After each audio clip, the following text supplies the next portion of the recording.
Welcome back to Hall of Fame College Football. I'm your host, Jason Watkins, and if you love college football, you know you're in the right place. So before you forget, smash that red subscriber button, like our videos, and don't forget to ring the bell so you don't miss one moment of Hall of Fame college football. Where's everybody at? Where is everybody at? I'm going to have to let everybody get started. I'm going to bring in our boy from the Sooner Legend podcast, Mr. Mike Wilkerson. Legend, Mike, what's up, my man? How you doing? What is happening, Jason? How you been, man? Hey, having some devil dogs and enjoying the day. Little devil dogs. Heck yeah. Make sure if you have not already got you some devil dogs, you got to get some of that. Get some of that. Welcome everybody into the show, or well, all two people that we got into the show. I kind of wondered how this was going to go. We've got 4 in here right now. No likes yet. Man, I guess it's the haters that are in here right now. Hello, haters. Hello, haters. Welcome in, haters. I'll wait until we get a few more people in here. Maybe we'll talk a little bit about some of this other stuff too. You know, did you notice that that whole Tennessee deal, man? This was kind of what we were talking about on that last show. Was that, man? They're throwing up the double birds on them. Yeah, they are. NCAA telling them to kiss that ass. Yeah. It's kind of funny. I think it's kind of nebulous, contradictory is what Danny White said yesterday. Yep. I mean, really, if you think about it, there's been no rhyme or reason to any of the rules anyway. I think it's time to get all that over with. Welcome into the show, everybody. Now we got 10 in here. Check in for us. Let us know who's in here. Got to make sure you wipe them feet as you walk in, please. How many likes we got? We got 1 like out of 10 folks so far. Come on now. Wipe them muddy feet before you come in the house. Before you walk into my house. Jason, I'm going to have to start keeping a toothbrush at your house as much as I'm on with you, brother. Well, that's all right. That's what old Coach I got a toothbrush. I got a toothbrush at his spot. Dave, all those dudes, man. So do all that. And guys, just so everybody knows, we are going to be. Well, I already launched the channel, so we have that new channel. It's HOF Sooners. After their YouTube, it'd be at HOF Sooners. Is the tagline on the end of that. So all the stuff that we have, I'm going to start loading all the videos that are just Oklahoma stuff. That way, hey, there's old Swangster. Yeah, part-time hater, bro. Part-time hater. No, hey, how you doing, man? Good to see you. What do you think about all that stuff with the NCAA and everything going on right now, man? Man, it is crazy. You're welcome to as well. Yeah, it is a little crazy, right? It is a little crazy. But I just tell you, I don't really understand it. It's just me either. You know what? It's gotten to the point now where everybody knows that the NCAA just doesn't have any teeth left. I mean, that was like I said, a double bird for Tennessee. And really, that's the same thing you saw from Florida. It's the same thing you just saw from Florida State. Yep. They're saying that they've got other people in their crosshairs. I don't think anybody gives a shit. They don't. I don't think they do. And I know Oklahoma, like I said on the last video, when they wrote that NIL legislation last year, they made it very clear in that legislation that they didn't give a damn what the NCAA thought about what they were doing, that they would not accept any punishment or investigation or stuff into their NIL practices. That's right. That's where they're at on it, and I don't blame them. You know, me either. No, I think that when it comes down to it, you have done this for long enough. You know. Yep. Absolutely nuts in college athletics, and NCAA needs to go. And Greg, you know a lot about this, man. You've been around the game and around with the hoop, and I mean, I know a lot of people are thinking that they're going to be able to keep. Hey, Mom, how you doing? They're going to be able to keep the NCAA for the basketball stuff. I don't know that you do. I don't think it's really the right thing to do. Exactly. Yeah. Thank you, Mom.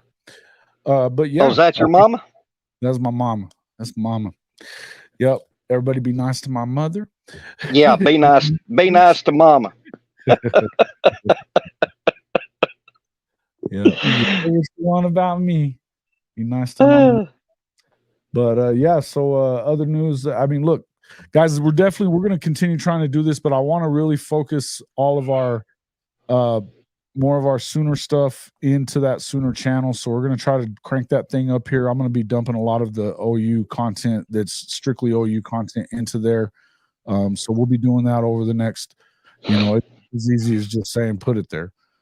So it's one of those things where you kind of have to, you're going to have to move that actual recording over there. So we'll definitely get some of that stuff in there though, for sure. And this one will be over there, as well as the one that I did, the recruiting video from OU's recruiting class of 2024. We're going to be talking recruiting on this one as well. Mike, big pick up there for Oklahoma in the commitment. They've got him as a 3-star offensive lineman. Yeah. I can't pronounce his last name. Forgive me. Foji. What I've got it as is Foji. Okay. Ryan Foji. He is out of Bridgeland High School. Let's see. Let's take a look at Cypress, Texas. Cypress, Texas. 6'5". His huddle video has him. His huddle profile has him at 290. They've got him at 275 on 247. But look, if you watched any of this guy's video, and let me tell you, this cat's video, he is a masher. He is. Aunt Jemima. He ought to get an NIL deal with Aunt Jemima for being a pancaker. Bro, Mr. Pancake. Yeah, I think should be his nickname here. I mean, we got to give him a nickname if that's going to be it. That's fine with me, because I think this dude is the real deal. Let's take a look at him here. Yeah, after your video went off, I went and watched his highlights. My God. Yeah, them's the ones I watched. Yeah. So look at that. Look at him. He's just mashing them down, and he plays with some intensity. Monday. Hey, listen, it's we're trying to do some new stuff here, Boomer 129. Hope you enjoy it, but look, got to put some more videos out, and kind of needed it for my own mental health. So who he kind of reminds me of, don't you? Who's that? Just by his high school clip, that's Jamal Brown. I was fixing to say the same thing, a little bit like Brown. Yeah. Stud offensive tackle, he's still a big-time offensive tackle in the league. This is a guy that is showing, I mean, look at this, run block, pass block, doesn't matter, man. Look at you knocked all the way out of bounds there. This dude is just man.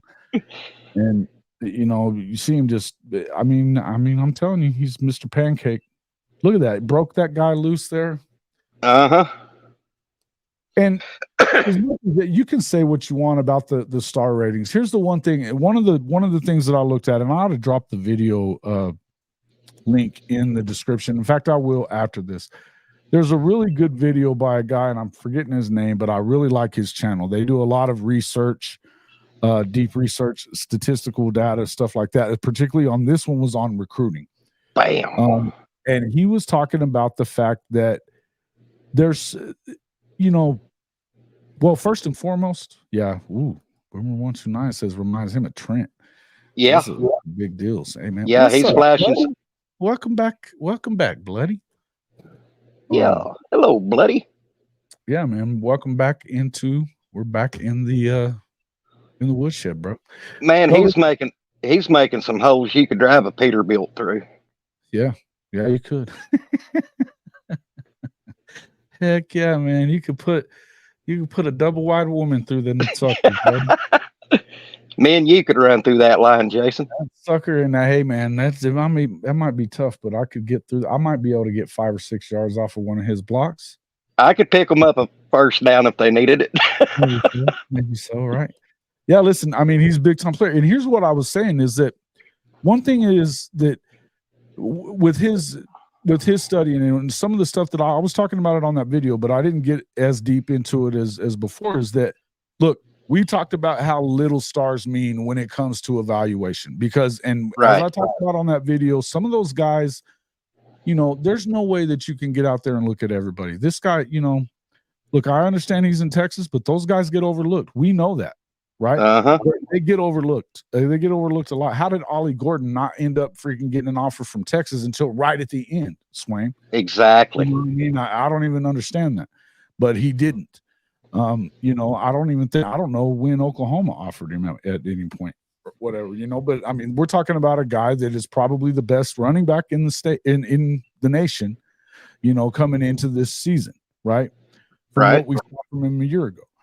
But that being said, guys fall through the cracks. But in the ones that are the toughest, they said first and foremost, 5 stars are the guys that are supposed to be your first round picks in the draft. Those are the guys that they project to go in the first round of the draft. That only happens 20% of the time, 21% of the time that's correct. Okay. Now they do end up getting into the league generally about 50% of the time is what now, and that's good. And I'm not saying that you can't put any weight on it, because I think that the 5-star guys, they're a little easier to pick out more times than not. There are some guys that get over, but you can't tell me that Nigel Smith isn't further, at least into the top 100 or top 50 in comparison, or Danny Okoye for that matter. Exactly. And Jackson being in the freaking high 300s by 247 is out of your freaking mind. Right? That just doesn't make sense to me. There's no way that there's freaking 340 guys that are better than Jaden Jackson. There's not. Well, but what they were talking about is the guys that they generally get right are defensive linemen because of their measurables. God only makes so many of those guys. That's right. But the ones that they get the wrong ones all the time are offensive linemen. Size is part of it, but that's not all of it. You have to have the temperament. You have to have brains. It's not just about being athletic to be an offensive lineman. There's a lot to being an O-lineman, right? There is. I mean, there's a science into it, Jason. Absolutely. The ones that they got right, the very least, was offensive linemen, linebackers, cornerbacks. Yep. Those are the ones that they don't usually receivers. They can figure those guys out. Now, they don't always get quarterbacks right because they might even be a 5-star, but generally those guys are going to end up in the league at some point, if they're a 5-star, because of their talent, whatever their talent. I mean, they may have big arms or whatever it is, whatever made them a 5-star. But that being said, what they don't, is hardest to measure is those intangibles, the things that, how you lead, how you are able to learn to read a defense, the things that you have to do in order to be a first-round quarterback. There's a lot of guys. I remember back to Landry Jones was going to be a first-rounder until he came back for his senior year. Yep. And it dropped him to what, 3rd, 4th round? Something like that. Yeah. It also goes to show you need to make sure that you leave whenever you get a first-round grade. Yeah, exactly. Now, Jason, correct me if I'm wrong. I was listening to another podcast that you weren't a part of, but the offensive line, aren't they the ones that where 5 stars are few and far between? Yeah. Yes. Yeah. The reason is because it's so hard to really grade them on that. They're the ones that they mess up on. So even a guy like this, where he's got the measurable side done of it. I mean, you're 6'5" and already, 275 to 290, you're on your way to being really good. Now, if he was 300 already, would he be a 4-star? I think a couple of, I don't know where ESPN has him, but I don't know that he would necessarily be further down the list. But as you guys can see, this dude's junior, and this is his junior copy. How much better do you think he's going to get this season? Yeah, right? This is a senior season. He already looked like he was the man to me. Okay, that's just all there is to it. So, do you think there's a possibility by the end of his season, providing no injuries or anything, that you might see a jump in maybe to a 4-star by the end of his season? Yeah, I would think so. I would think so too.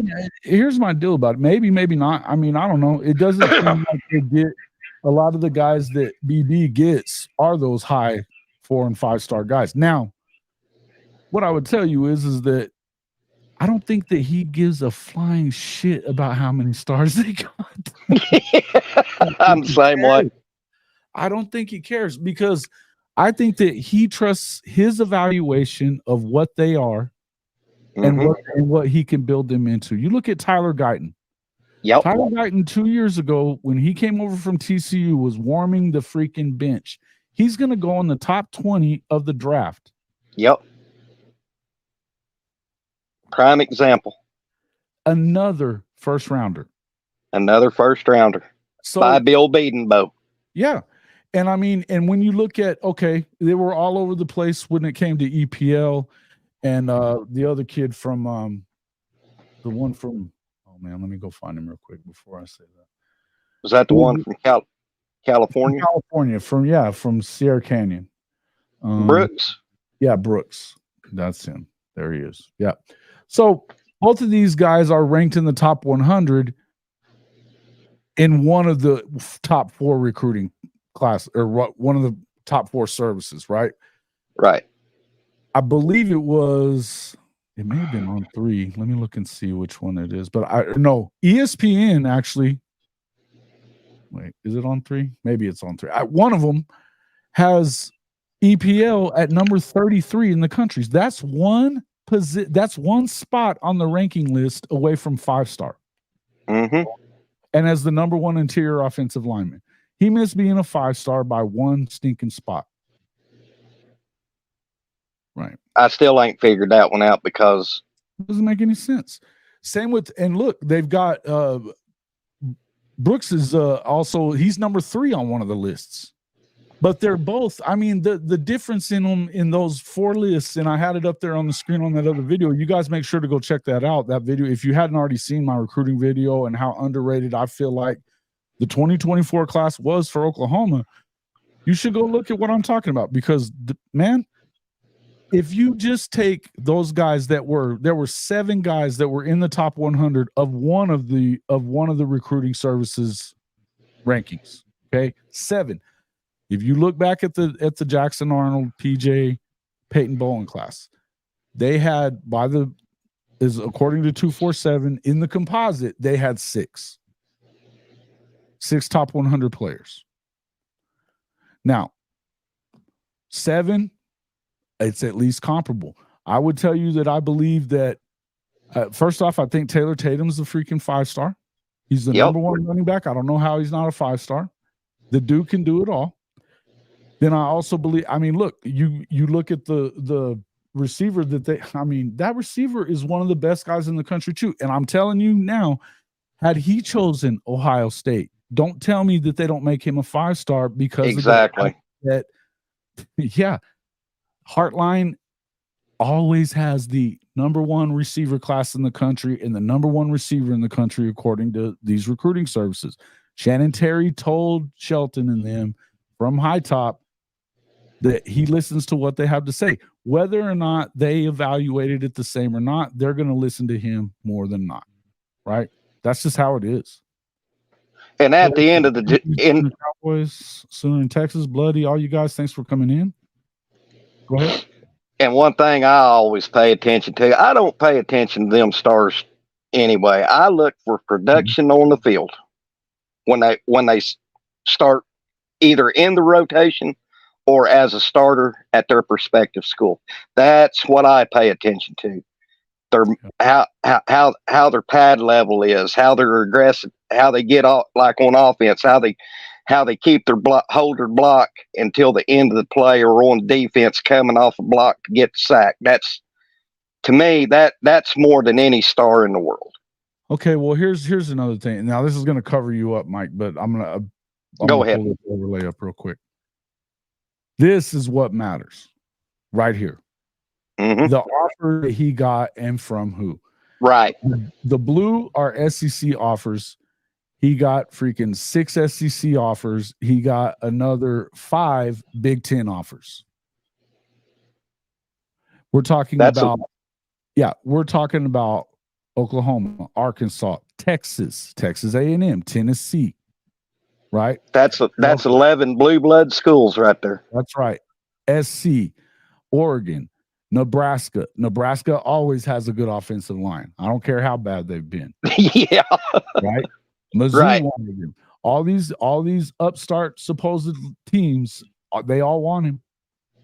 Mm-hmm. Right? The point that, and that's exactly right. The 5 stars, here's the thing though, and I'm telling you, I'm going to drop that. Let me find that video from when I'll find it and put that. You guys need to go check out not just the video that I did on the recruiting class. There's a video that this guy did some research, and the hardest thing in the world to pick is the guys that are offensive linemen that are going to be worthy of the NFL draft. Those are the ones that they miss on the absolute most. The defensive linemen, they generally get them right. Those are the ones that out of the 20% that are 5-star guys and end up getting a first-round draft pick, there's 21%. There's 50% of 5 stars end up getting in the league at some point or in some way, but it's the least amount of them are offensive linemen because there's more to it than size and strength when you're coming out of high school. There's so much more to it. It's development. So a lot of those dudes, that tells me that they even said it. That's the hardest thing for them to identify is 5-star offensive line talent. That's why you don't see a ton of 5 stars. That's just why you don't see a ton of them. And as a matter of fact, let's look at this. Let's look at the recruiting. Go ahead, say so. The way I look at it is, as far as the offensive line, is if you get a 3-star talent recruited to your school, it's like having a high 4-star on the skilled positions. Right. Okay, so for instance, this David Sanders guy is ranked number 2 in the country. He's a 5-star, right? He is. Let me take that overlay off you. But this is what you need to look at. If he's not good, then why is Foji getting offers from 6 SEC schools and 5 Big Ten schools? These are the big dogs. Okay, keep that in mind, guys. The other thing is, okay, I want to count how many offensive linemen are 5 stars. Just one. There's one offensive line 5-star in the entirety of the composite. The position rankings 247. Let me see the composite and make sure that that's right. 2. There's 2. They're both okay. and I'm going to compare them for you.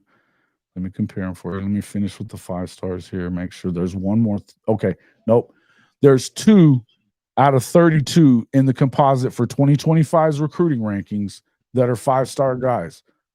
One of them is number 2 overall, David Sanders. He has not, I don't know where he's going. Looks like Alabama, Clemson, Georgia, Ohio State, South Carolina. Wow. Okay. Those are his top 5 right now. Now, he's 6'6", 270 pounds, offensive tackle. He's 1 inch taller. According to 247, he weighs 5 less pounds. What's the difference in them? Tell me, because that's the hardest one to identify. So what is the difference? One of them plays in Texas. The other one plays in North Carolina. I'm not trying to badmouth North Carolina high school football, but it ain't Texas. Okay. The other offensive tackle in that list, Michael Fasusi. Fasusi. Right? Now, in his top 5, I thought we were in that. Guess not. Not so far. Looks like but right now he's cool on everybody, so I'm not exactly sure. But Fasusi, isn't that one of the guys that he's been high on, that BB's been chasing? Michael Fasusi. Yep. Yeah. So he's a 5-star. All right. He's out of Louisville, Texas. He's 6'4", 285. Also an offensive tackle. Okay. All they really have is measurables and what you get, whatever you think you can pick up on film, and whoever's talking to them about it. To me, at some point, they ought to be the same way that they automatically give love to Brian Hartline's receivers and Larry Johnson's defensive line guys, defensive tackle guys, because he's had 14 All-Americans, right? He's got 2 guys in the freaking Super Bowl this weekend that were top 2 picks in the NFL draft. Both of them. Yep. You use it on 3 or 2 4. Yeah, Fasusi. Yeah, he's that's on the 247 composite right there. Okay. On the, let me see what they're saying on. We'll go to on 3. But see, and here's the thing: the industry comparison. This is the problem: is that you just don't really know. Okay, 2025 recruits. Same David Sanders. They got him at number 2.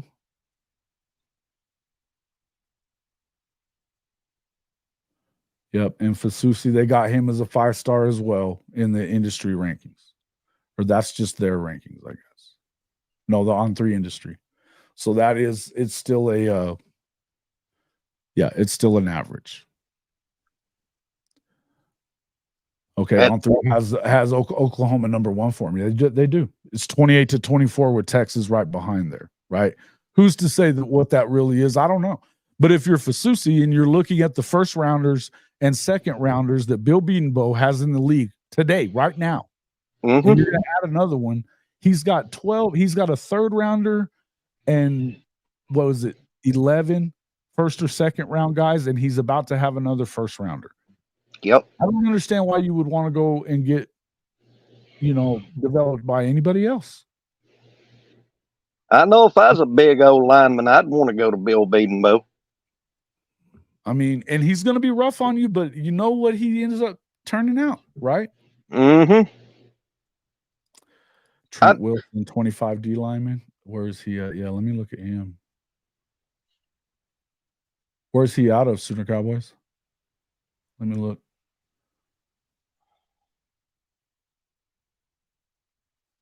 Now, Trent Williams, he wasn't coached by Big Bill, was he? I don't think so, right? He wasn't there until well, was he? I don't know. Did he come at the same time as Lincoln or what? I think so. I think Trent was been there before. over 10 years. I know he's been there over 10 years though. No, he was before Lincoln for sure. We can look that up. I know Trent was a 3-star coming out of Longview. Right. Yeah, and he's the GOAT. He's the freaking GOAT. Told Richard Sherman he was going to hit him, and he did when he played for Washington. That was freaking hilarious, dude. Funniest shit ever. I loved it. Let's see. He became a part of the staff in 2013. Okay. So that was pre-Lincoln. So yeah. No, and then when did Trent get drafted? It would have been like 2010, maybe 2011. Yeah. Yeah, somewhere along in there. Okay, so he didn't have Trent. He doesn't have Trent, but okay, fine. Whatever. Again, though, that just goes to show you the best offensive tackle in the history of the game. Arguably, of course, there's Anthony Munoz and Larry Allen and some of those guys. I mean, we got to real. But look, arguably the best ever. I seen a comment not on your channel, but a previous one that. Yep, future Hall of Famers in Orlando and Creed. Yep.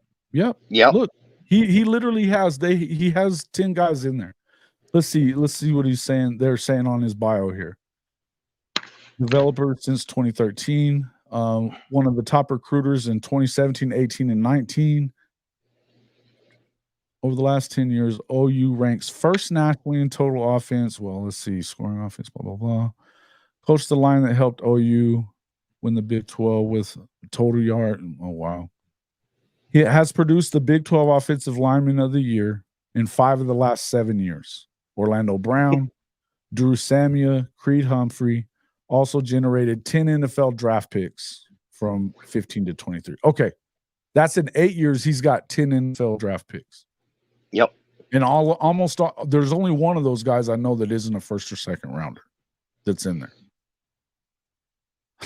That's still playing. That's insane. But yet people still want they harp that they want to fire Big Bill Bedenbaugh. Mm-hmm. Stupid.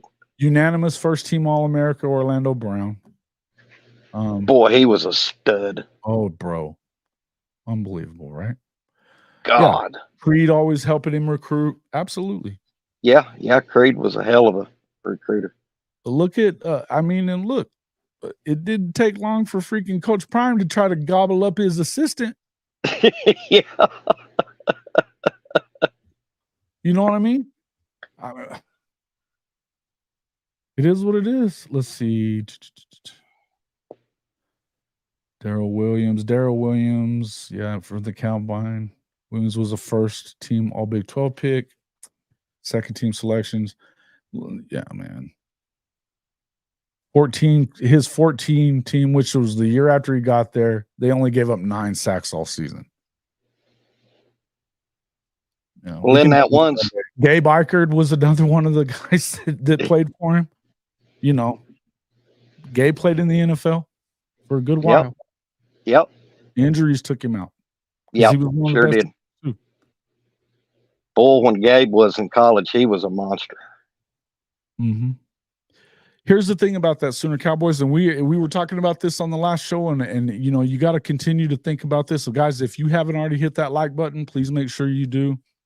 But this is the new college football. If they're not playing in year one, maybe you keep them, maybe you don't. Maybe you do, maybe you don't. Because if you're, and look, don't think for 1 second that even having 1 year that somebody is 1 year under Bedenbaugh that some of you, hey, well, you know, we'll kick you some money. Look at Mizzou with Caden Green. No telling what they gave him. Mm-hmm. I just, like I said, I'm looking at what. You're not wrong, brother. Statement of the year, but Sooner Cowboys, you're correct too, and that's it. But here's the thing: it's not just Oklahoma that has to deal with that stuff, man. And we're not even just talking. I mean, look, Georgia, same thing. Alabama, same thing. Everybody is dealing with the same stuff, and the offensive line is the toughest. Again, it's the hardest thing to identify who they are, right? But when you have a track record like BB has, I think that you have as good of an opportunity, right? Uh-huh. Williams, McCoy, Bradford, and Gresham, man, we should have won that year. Yeah, we should. Yeah, we should have. Yeah, boy, that we let that one get away from us. Mm-hmm. Jermaine Gresham was so good. Oh my God, Cincinnati, good God. I'm thinking about doing a video on Jermaine. He was unreal. He was unreal. I think Keith is the greatest tight end in Oklahoma history, but Jermaine Jackson is not far behind. KJ and Gresham. Yeah. And look, and let's not get it twisted. There's another guy that isn't far behind the dudes either in Baltimore right now. If he had a quarterback that could hit a freaking broadside of a barn, then, you know, he'd be even better. Or it's like I like to say, could hit a bull in the ass with a bass fiddle. Yeah, that guy. Yeah. Mm-hmm. Look, we must be. I cannot believe that they did not run the football with Lamar Jackson, man. Run the damn ball. The dude ain't going to throw like Patrick Mahomes. What are you doing? Hell no. We must be talking about Mark Andrews. Mark, of course. And that I wouldn't want to look for anybody but Mark Andrews I know he was hurt a little bit, but yeah, I was waiting for I know who he is. He's the man. But I'm telling you, again, there's guys that have come through this program, and this is why we know that OU is what it is. And they're going to continue getting these guys. And don't get it, Devon Mitchell's going to be that guy too. Mm-hmm. They've got a freaking okay. So that was the other thing. You had a oh man. Oh, and we're forgetting about Joe John Finley. Is a hell of a tight end, bro. Oh, too. Oh, dude. Yeah, but look, and they've got a crystal ball on Jonah Williams coming out. The 5-star defensive back athlete guy. It looks, I mean, they're crystal ball on him. He's been wearing OU stuff for a while. If you that would That would be a hell of a get right there. Have you seen his highlights?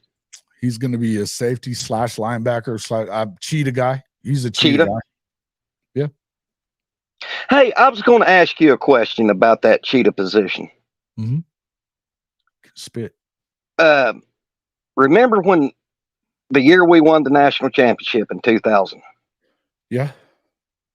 Go back and look how Brent Venables used Roy Williams. To me, I stated that in my video that he used Roy as a hybrid linebacker. He'd bring him up from the safety spot. Yeah. To me, that's why he got that freaking monster play in the Red River against Sims that year. And to me, that's Brent Venables' prelude to what he calls the cheetah, how he used Roy Williams. Mm-hmm. That was his prototype, for lack of a better term. And here's the thing to think about with Jonah Williams. Yeah. One of his things that he said on 3, he said, they're a big school. They're a big priority for me. I have a great relationship with all the coaches. We all talk about God. That's my number one, God. Keep faith in God. That's the soul mission. The soul mission is important. Mm-hmm. The soul mission is important. I'm glad of the soul mission. Ooh, Torrance mission. Man, you guys are going to just keep bringing them up. Again, don't tell me that these guys cannot recruit on that. Lincoln Riley saying that stupid ass shit about how you can't recruit high level defensive offense or whatever. You can't get elite talent to Norman. Are you shitting? Well, let me tell you where he's at in the 2025 rankings, folks. Tell him to go talk that smack to Barry Switzer and see what Switzer says. Oh, dude, yeah, that'd go over like a fart in church, dude. Yeah. Shit. Okay, so right now in 2025, OU's a top 5 with 10 commits. Now they only have 1 commit so far, and go figure, it's a freaking quarterback. Right now, SC, they've got 1 commitment in 2025's class. They're number 44 in the country. 50 in the composite. So far, we're OU's in the top 5 for the 2025 class? Yep. Damn. Mm-hmm. And yet they're wanting to fire Brent. What the hell? I don't know. I think that, yeah. I think that, well, and I mean, I love the Sooner Surge guys. They're a hoot. Yeah, I do too, but time and stuff, but they talk an awful lot about he's got to go big this year. And I think that you got to give him through 25. And if they don't win the national championship in 25 because something else happened, I think they would have to fall off the planet for them to not Me too. 26. They'd have to be god awful. And if you look at that schedule for this coming up season, Jason, if OU goes 8-4 with that schedule, that's still a good season for Brent. Yeah. No, first year in with the schedule they're going to play. Look, and you've got a brand new quarterback and you got some young guys. Now, I think that their defense, look, if they only gave up 23 points last year, they were number 30. I had it up here a minute ago. What was their I had it on their stop rate. They were number 31 in defensive stop rate. They stopped, which the defensive stop rate is the athletics stat for the number of times that you give up, that you get a punt or a turnover from the defense. Okay. Mm-hmm. 69.4% of the time. I mean, it was 69.8 was number 28. So they were 3 spots behind Tennessee in the stop rate. Okay. Look, but here's something that I really like. Where was that? Jacksonville State. Jacksonville State was number 17 at 72.7% of the time. And that's where Zach Alley comes from. That's where Zach Alley comes from. Nobody's really talking about that too much. The dude knows what he's doing. He does. That's the reason why BV brought him in. Right. That's right. And I like Zach for the simple fact that he's young and he'll be able to talk on these young players' level. Yeah. No, they love him. They all love him. Yeah. They already love him. It is what it is. But look, they weren't that far behind where Clemson was. I mean, Nebraska, there's some teams up there that some of them, who's Toledo playing to, and Jacksonville State for that matter too. I mean, the fact that they're playing in, those those small schools, it's a different deal. But look, they have an opportunity. It would have been, let's see where they were. In stop rate, they would have been, okay, so there's number one. The best team in the SEC in stop rate was Georgia at number 12. Uh-huh. The next team would have been Texas, then Bama, then Tennessee, then Oklahoma. So we're talking number 5 in the SEC they would have been last year in stop rate. Which ain't bad. If you bump that down a couple of spots, you have an opportunity to win 10 games, guys. You do. Yeah. And if you're that good, if you can keep your opponents under 20 next year, if you can keep them under 20, which I don't think is too much to ask. They were at like 23 this year. Yeah. If you can keep them under 20 next year, you don't need Jackson Arnold to go out there and throw for 5,000 yards. You don't need it to. Now, not that he may not, but you don't need him to. He doesn't have to go out there and win every game for you. And this is why you can believe that in the SEC, Oklahoma is going to have a chance because of the fact that they're building a defense that can shut people down. Yep. They're building yeah. Look, I really don't either, but how would you see 4 losses on the schedule? You got to think about it for a second. You're playing what? 5 teams that had double-digit wins a year ago. Yep. 5 of them. Exactly. Mm-hmm. Okay. You got to go on the road to LSU. They win 75% of the time at Death Valley. You got to go on the road at Auburn. They didn't win 10 games, but they win 75% of the time there. Okay. You got to go on the road to Ole Miss. They haven't lost a game there in 2 years. You got to go on the road to Mizzou. They're going to beat the shit out of them. But yeah. In the end, some of these games, I mean, look, if something were to happen and you end up going with a freshman or, God forbid, Casey. Yeah. I'm sorry, guys. I know everybody loves Casey. I don't. But look, if you just don't know what could happen if that is the case. Now, I would say that, again, you don't need them to be winning games for you, but you just never know what could happen. It's the first year in the SEC. 4 losses, it's not out of the realm of possibility. I've got them picked at 9-3. I could see 10-2. But that's a hell of a season. Yeah. Because of the way that schedule works out. 5 losses would mean 2 bad losses to teams you shouldn't. Which ones? I mean, which one are we talking about? Auburn would be a bad loss on the road when they win 75% of the time, Orca, there, and they've got one of the best coaches in the SEC. I mean, we can hate on Hugh Freeze if you want to. He beat Nick Saban twice at Ole Miss. He got a top 10 recruiting class this year. He's killing it in the portal. Say what you want. They're not going to be bad. 9-3 gets you in the playoff. It could.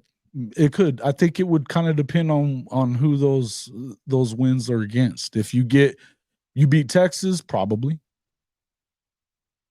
And maybe LSU. Absolutely. And if you beat LSU. If you lost to LSU and you beat Bama and Texas, you're in, I think. Yeah. So. Yeah. But let's say we beat LSU, we're definitely in. Yeah.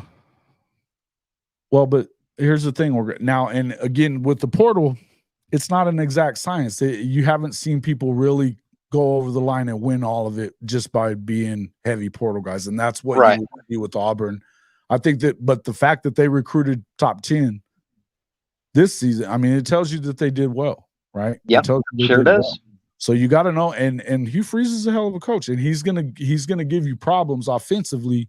So it's going to be a nice little battle between him and BV. Mm-hmm. I like that. Look, I love their chances against Auburn. I'm just telling you, that's a game you could understand them losing. I don't see that as a real bad loss. I just don't, because I think they're going to be better this year. And I'm telling you, all time they're 75% winning at home. When Stutzman and Billy Bowman announced they was running it back for this coming up season is like letting an air out of a balloon. I feel so much better about the defense going into this next season with just Stutzman and Bowman back. Mm. Well, let me find the SEC schedule grid real quick, Orca, because since you want to argue about it here. What's your opinion on Ethan Downs coming back? I like Ethan, man. I do. I want to see. I mean, I think he should be a rotational guy at this point. Yep. I mean, that's just a fact. Now, where is that grid? Here we go.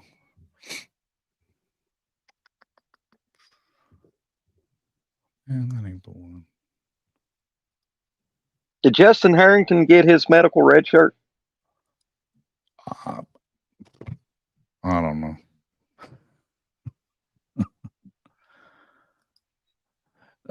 If I'm honest, when I look at OU's schedule next year, I can see 7 potential losses. Yeah. Right. Exactly. No.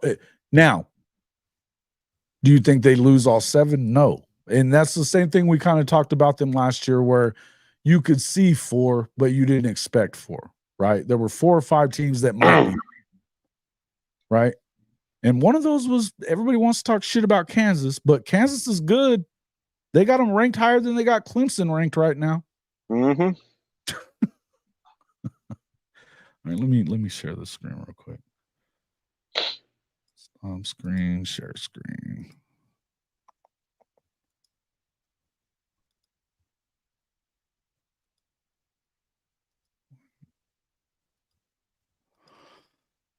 All right.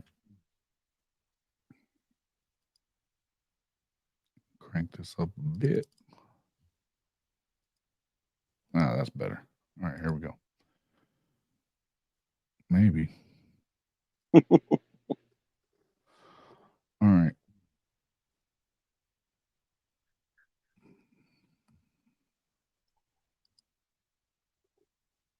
All right. So OU, forget about those. You got, but okay, Tennessee. They had a good defense last year. They've got an actual quarterback now, and we know that Josh is going to put a freaking offense on the field. He did it differently last year as an air raid guy. They ran the shit out of the ball because they had to. Mm-hmm. And they won 9 games again. He should have had an off year, and people that were talking about him having a bad year, getting worse, that Shotty was full of shit on that one. I don't buy it. Auburn, that's a tough one again. You've got Texas. I mean, look, I think they should beat Texas, but that's a potential loss. There's 3 potential losses. Ole Miss is a potential. Mizzou ain't. I'm not giving them that. There's 4. Alabama and LSU. So I'm saying 6 potentials. Are they going to lose all 6 of them? I would hope not. I'd hope not either. I would hope not. I see 6. Look, on the level OU recruited, but you got to remember that all those guys ain't going to start, man. Yeah. Maybe. Did you see what he looked like in that game? And you know what? One thing that Iowa can do, play defense. They couldn't score shit, but they were shutting everybody down. He lit their asses up. Mm-hmm. Lit them up. He looked good. He can run the ball. Nico's a baller, dude. He's a 5-star guy too. I think this is going to be a hell of a game. You're at home. I think that you should win the game. Would you be super surprised if Tennessee beat you? No, you probably wouldn't. You know what kind of crowd I'd like to see since we're going in the SEC, our home crowd? You know how I'd like to see it? Rowdy as shit and not sitting down the whole damn game. Do you remember how rowdy we were in 2000 when number 1 Nebraska come to town? I do. I mean, we need to be that squared. Look, yeah, man. I think that requires the olds and the freaking students to get their shit together. Exactly. Yeah, our student section leaving after 5 minutes in the first quarter. I can understand it, but no, I ain't giving it. I can understand it, son. I ain't giving them shit. To hell with Mizzou. They're mid to me. But I get why. Look, you're playing them on the road. They won 11 games. Do I think they're going to probably crash? I do. Look, I don't know that they're going to be bad again, but I think that they don't win 10 games again. I don't think they win 10 games. And they have an easy schedule, but I still don't see them winning 10. And they lost their defensive coordinator. They lost their entire defensive staff. They had to replace it all. Yep. So, look, are they going to look? And Luther Burns is a stud. We know Theo Weiss, whenever he gets it going, is a stud. We know that, right? Yep. They've got a hell of a little bowling ball running back that lit it up this year, and I don't hate Cook. I think they got a nice little offense. Drink does a really good job on that side of the ball. I think. Look, I just don't buy it. It is a road game. I get it. It's a road game, but is it a? It's not like going to freaking Baton Rouge. It's not like even going to the Grove. We've played at Don Farrow Stadium before. That's the one that I will tell you that I wouldn't excuse that loss. I won't. Not saying it's not a hard game. I'm telling you that's not an excusable loss with the record that Oklahoma has. It's Mizzou. It ain't going to be our first rodeo at Don Farrow Stadium. No. Trash ass. Man, I didn't even know they had fans until this year with all that shit they've been talking. I know. Good grief. And I mean, look, they barely beat Ohio State with a third-string quarterback. I don't buy them, man. I just don't buy them. The two teams that they played really good during the season beat them. LSU didn't have a defense and beat them. That's right. In their house. Georgia got them. I mean, they match it. They're a weird matchup for UGA for some reason because they've given them a hard time both of the last 2 years. But Georgia won. Yeah, Georgia's still the class of the league, man. They are. Yep. But yeah, I'm just saying I do understand why you would say that's a potential loss. I get it. I'm just not saying it. I'm just not. But then let's look at like, hey, look at that freaking Texas bullshit. Unbelievable. I just hope we can. Vandy, Florida, Arkansas, Kentucky, A&M. Yeah. Wow. Why couldn't we got that lucky? Right. Right. And like, okay, South Carolina, they play Bama and OU and Ole Miss. Then they've got LSU, Kentucky. Yeah, they've got a tough one. Let's see. Mizzou, though, they're a trash one. Vandy, A&M, Auburn, Alabama, OU, Mississippi State, and Arkansas, though. I mean, theirs isn't that hard either. Ole Miss's schedule, man, it's not great either. They get us in Georgia. Essentially the same schedule as Oklahoma, except they got Kentucky. And Ole Miss has still got a tough schedule. Yeah. Poor Florida, dude. Holy. Their one easy game is Mississippi State. Yep. UCF probably going to beat them. Tennessee, Kentucky, Georgia, Texas, LSU, Ole Miss, Florida State they close with. Woo! And they open with Miami. Rough. Damn. Tough ass damn. And you know who else is going to be rough? Samford. They're one of the best teams in FCS. Nasty good. Their second game of the year. They're open. I wouldn't be surprised if they go 0-2 and Billy's out the damn door. Oh, they play Stanford? Samford. Yeah. But they're one of the FCS's best teams. Yeah. It's going to be rough. God. Yeah, man. It's going to be a rough one. Auburn doesn't have yeah, they do. Yeah, they do. Auburn has a rough schedule. You could see them having a decent year at being 6-6 still because they got Bama, Georgia, and OU. Yeah. Yeah. And Bama's is a tough schedule too, man. We went through this. We'll kind of go through some of this later on. But yeah, again, to me, I'm not giving. I think that you want to see improvement, but I think the places that you really want to see big improvement is going to be on the defensive side. You want to see them move up a little bit.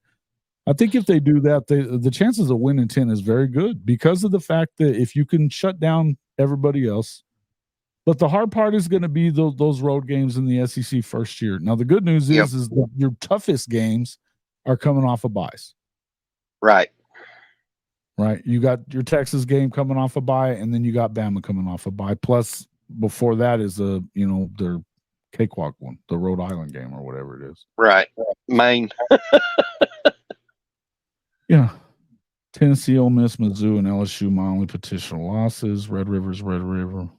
Well, that's 5 then. No, 1, 2, 3, 4, 5, 6 potential losses. Okay, that's he said 7, you said 6.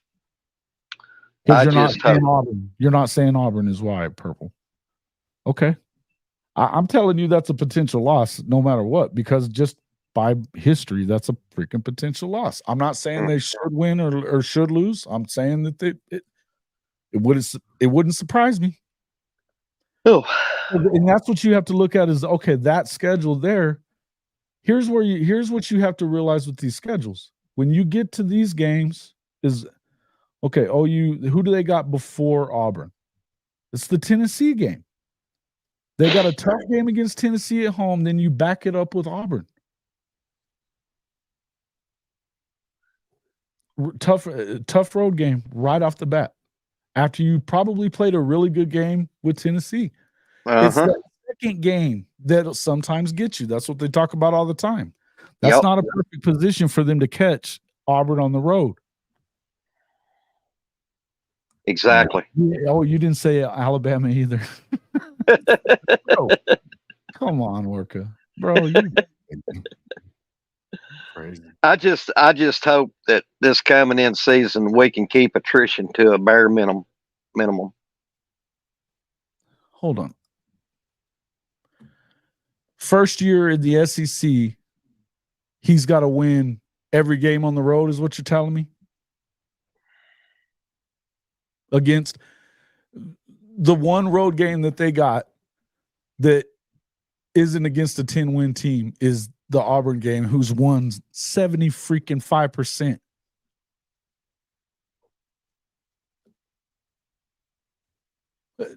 This is silly talk. It's silly talk with the way he's recruiting. That's it. You're gonna judge him there. I think it's silly talk, brother. I really do. Bama's not a must win.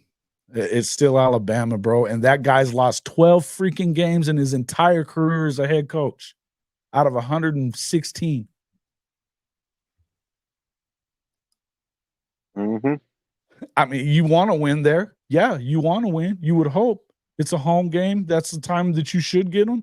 That's not – there's a must-win against Alabama. Who the hell's recruited better than them? They only lost 2 recruits. They still had the number 2 recruiting class in the country. They were number 2 before Saban left. They lost 2 of them. That's it. Looking at, okay, yeah, their road games, Mizzou, 10 wins. Baton Rouge, 10 wins. Ole Miss, 11 wins. Bama, 12 wins at home. Mizzou, 11 wins. Texas, it's in Dallas. It's neutral field. They had 12 wins or 11 wins. I mean, the only road game that didn't have double-digit wins, they win 75% of the time and have one of the best coaches in the league. I don't care what the narrative is. Maybe that is the narrative for some people. Maybe that's the narrative for some people, but who's to – you know what?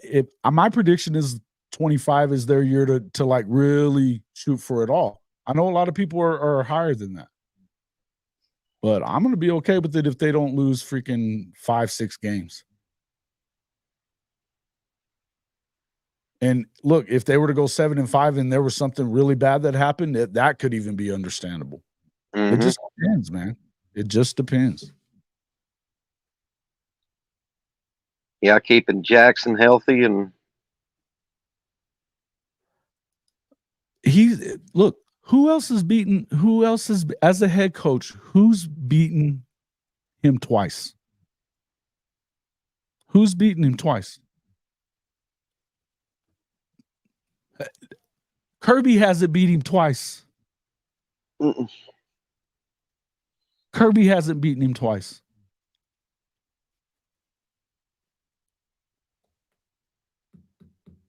Freeze has at Ole Miss. The dude is a good-ass coach. I'm not saying he's a better coach than BV. I'm telling you that they've got a brand new quarterback, and look, we're hoping that the defense is a lot better up front. But one thing we do know is that's also a game coming in a tough position after you just had probably a really good game with Tennessee. Mm-hmm. Yeah, not so much Tulane. They lost most of their players to Houston. They better not lose an out-of-conference game. I'll give you that. That's right. I will say that. You can't lose an out-of-conference game. No. And I don't want to lose to Willie Fritz so that you can listen to the Lincoln Riley bullshitters. Exactly. Arizona State came close to who? What are we talking about? To what? To Auburn at the first of the season? Okay. They went in different directions.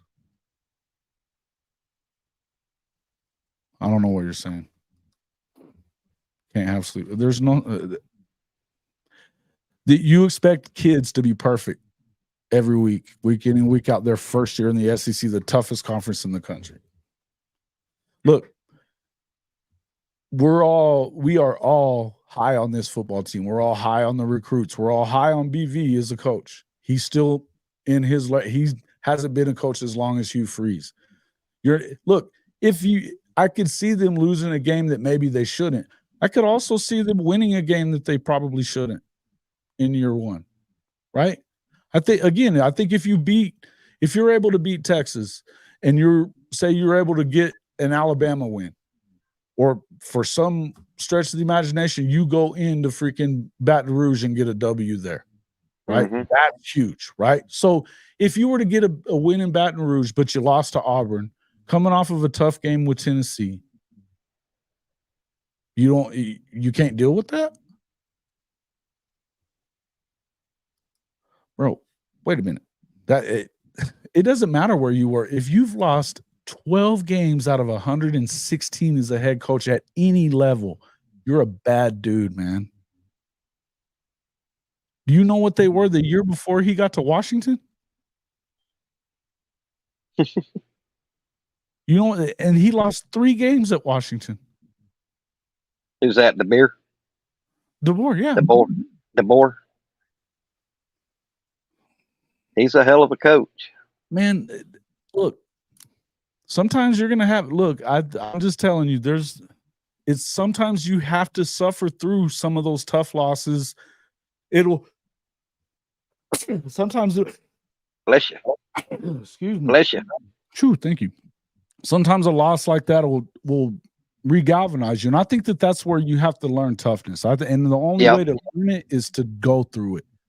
Yeah. And they went through some tough stuff. I think that I still think they're a year away, but I believe that they're getting there. I really do. I really do. I do too, Jason.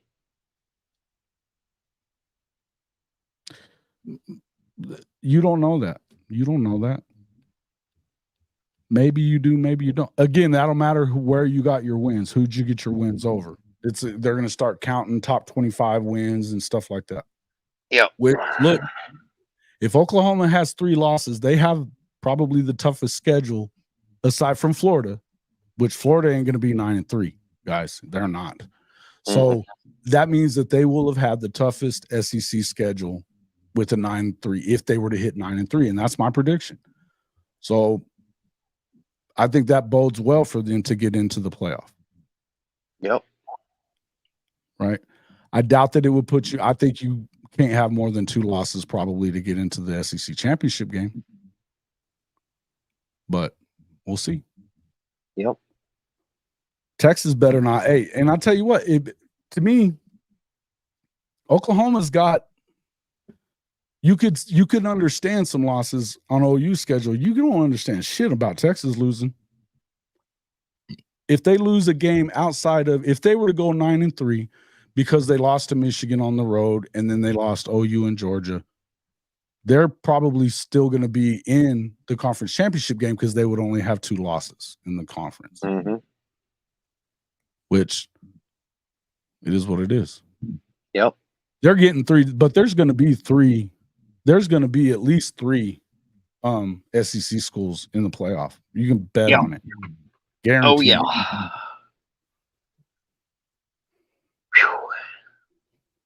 yeah. And to be honest with you, yeah, I don't know. Look, not for nothing, man. And you have to play that extra game, but to not have to play in that conference championship game, it may be better off to be number 3. If you don't end up winning the conference title, but you still have an extra game. If you played in it and you lose the conference championship game, you're going to have an extra game from the number 3 guy. It's probably better if you don't win the SEC championship, playing for the SEC championship, to be the 3.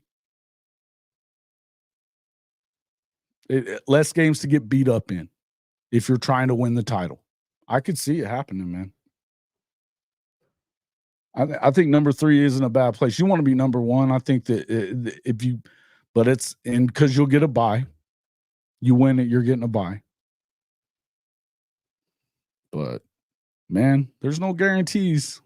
Believe that. There are no guarantees in this deal. I'm excited. I think it's going to be a lot of fun. It's going to be a lot of fun. And look, man, whatever they end up this first year, I mean, I think it's fair to have high expectations. Oh, did we lose Mike? Still lost Mike. I think it's fair to have high expectations. But I think that,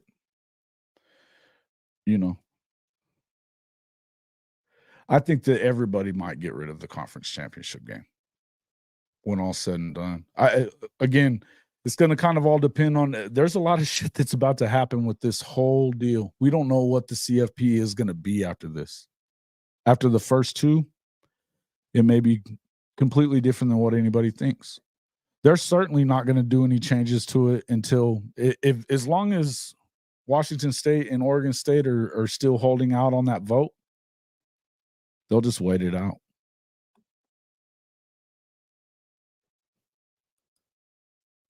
How far apart are they? Every week? So you have the first week. It starts right away, I'm pretty sure. From conference championship weekend, I think the next weekend. Because you have to, because you're looking at, 4 weeks of it.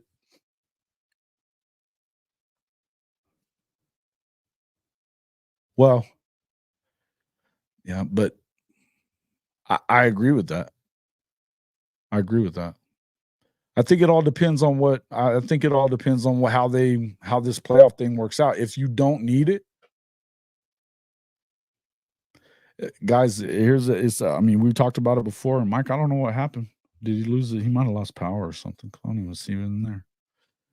Here's the deal. When you start really thinking about it with what we're going to see coming up, is it going to be 40 teams that are playing for a spot? Is it going to be, really right now you're talking about a matter of about that many really anyway.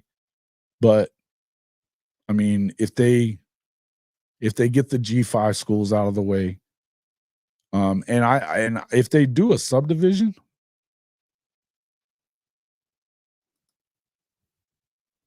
yeah. No, I'm not saying they shouldn't. I think they got freaking screwed. And both of those programs went from being, Washington State fell off at the end, right? They had a lot of injuries. But Oregon State went from having a good program, potential to make the playoff, right? They didn't, but they were good. They lost everybody pretty much. Everybody because of that, because of the fact that they didn't get taken to. And it's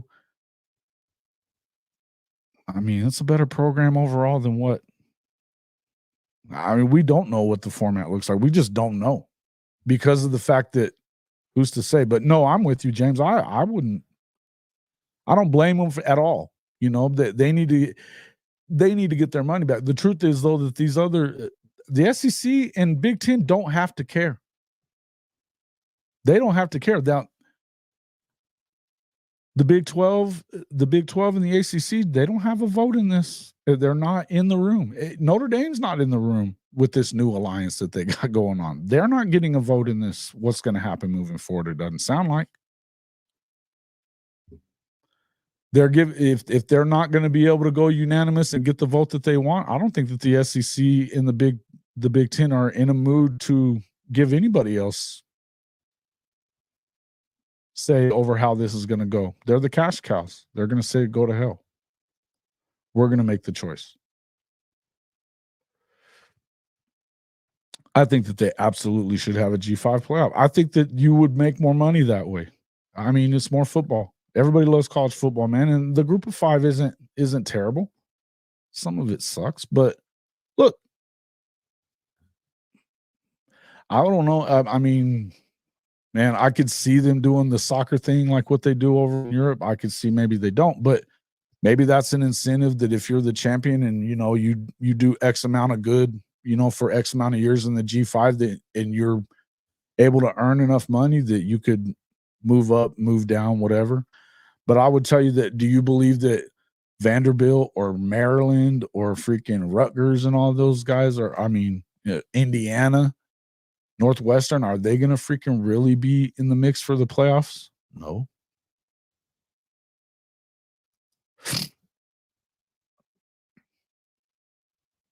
Yeah. Oh, dude. If we did go semi-pro, Notre Dame is going to play for national championships, man. They're going to continue to play with the big boys because of the fact that the ratings will be high every time. If they have the same amount of losses as anyone in the any playoff team in the Big Ten or SEC, Notre Dame will be in the playoff. Believe that. Now, they may make them join a conference. They could. I don't know that they do. They have enough money and they have enough people that will follow them, and the ratings will be high enough. You got to remember that a lot of this has to do with the fact that the TV money will go big. They're going to want matchups with. You will get more people watching Notre Dame than you will ever, ever, ever get watching Ole Miss. Ever. You know? That's just a fact. Washington. Penn State. They're going to watch more.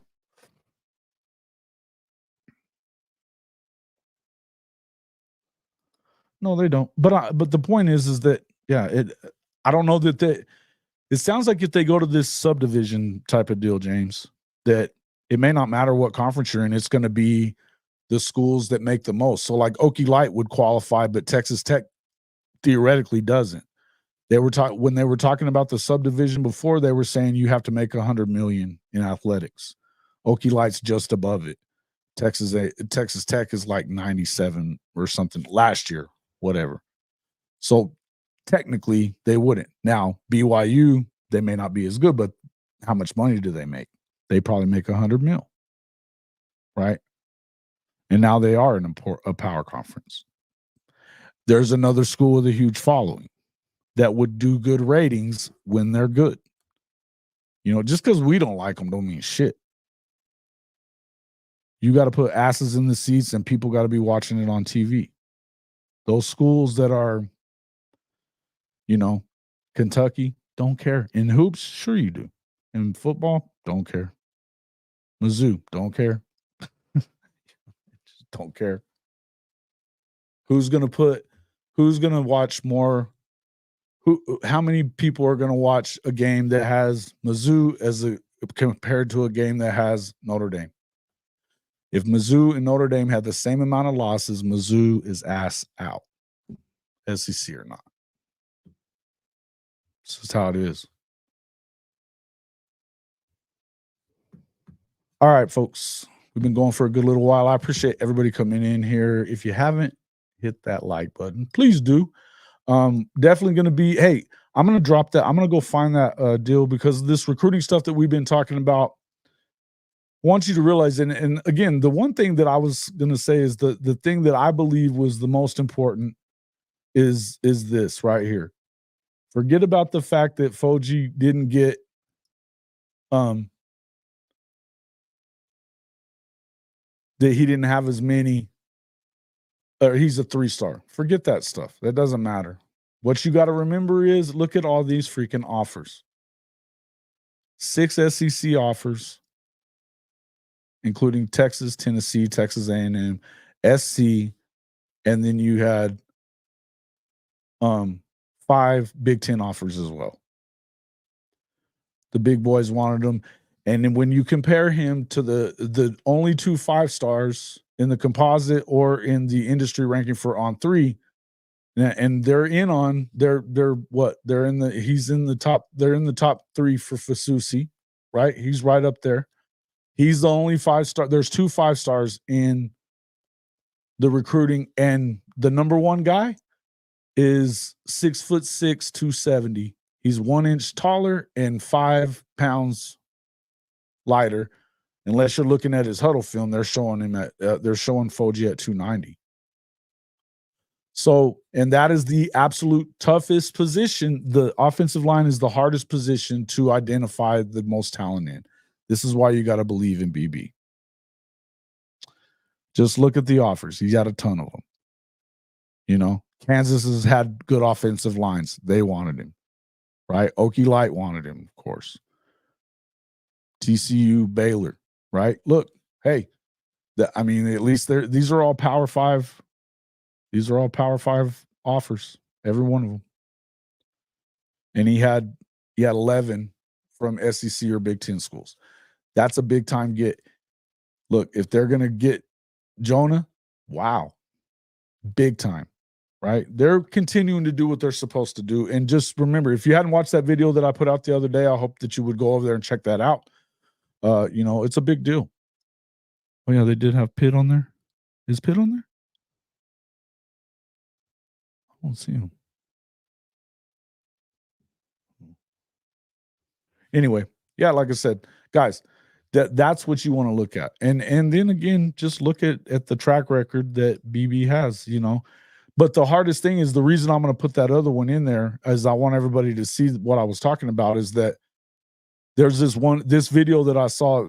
The guy was talking about that, first off, 5 stars, only 21% of them become first rounders in the first place. But they are the least amount of right in identifying NFL talent on the offensive line, because it's not just about how big you are. They're the best on defensive line talent, but it's because it's more measurable in athleticism than anything else. There's a lot to being an offensive lineman.